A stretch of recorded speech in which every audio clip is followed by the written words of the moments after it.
దేవునికి స్తోత్రం. ప్రియమైన సహోదర సహోదరులకు శుభాభివందనములు. ఈరోజు దేని వాగ్దానము మొదటి దినవృత్తాంతములు 16:24. అన్యజనులలో ఆయన మహిమను ప్రచురించుడి, సమస్త జనములలో ఆయన ఆశ్చర్యకార్యములను ప్రచురించుడి. చూడండి, దైవజనుడైనటువంటి యెహోషువ నేను నా ఇంటి వారి యెహోవాను మాత్రమే సేవించదము అన్నాడు. అలాగునని మీరు మీ ఇంటి వారు కూడా మహిమకు ఘనతకు అర్హుడును ఆశ్చర్య అద్భుత కార్యములు జరిగించువాడైన దేవుడని యెహోవాను ఆశ్రయించి ఆయన సన్నిధి నిత్యం వెదికేవారిగా ఉండండి.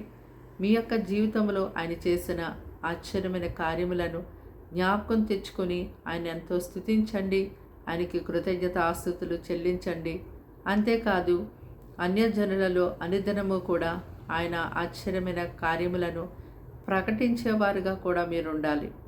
ఎందుకంటే ఆయన భూలోక నివాసులందరినీ ఏలుతూ ఉన్నాడు.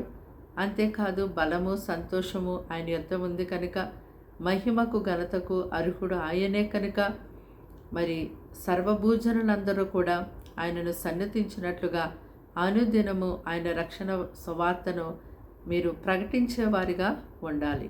ప్రార్థన. దేవానికి వందనములు, స్తోత్రాలు, స్తుతులు చెల్లిస్తున్నాం తండ్రి. ఈ మాటలు వింటున్నాను బిడ్డల్ని రక్తంతో కడిగి ముట్టి స్వస్థపరచండి. వారికి వారింటి వారికి రక్షణ ఇవ్వండి.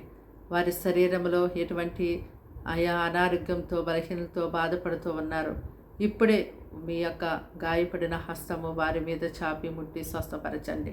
ఎటువంటి సాతాను పోరాటాల్లో వారు ఉన్నారు, ఆ సాతాను పోరాటాలు తంత్రాల నుంచి నీ బిడ్డల్ని ఇప్పుడే విడిపించండి ప్రభా.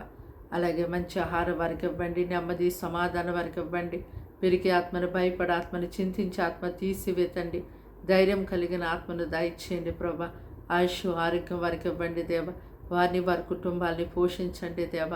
అయ్యా, ప్రతి ఒక్క సాతాను పన్నాగముల నుంచి తప్పించండి. ఇదిగో తండ్రి, నీ మాటలు విన్న ఈ బిడ్డల్ని ఎంతో బలపరచండి. అయ్యా, ప్రతిరోజు నేను ఎంతో స్తుతించి అయ్యా నేను గణపరిచే ప్రజలుగా ఉండటకు సాయం చేయండి.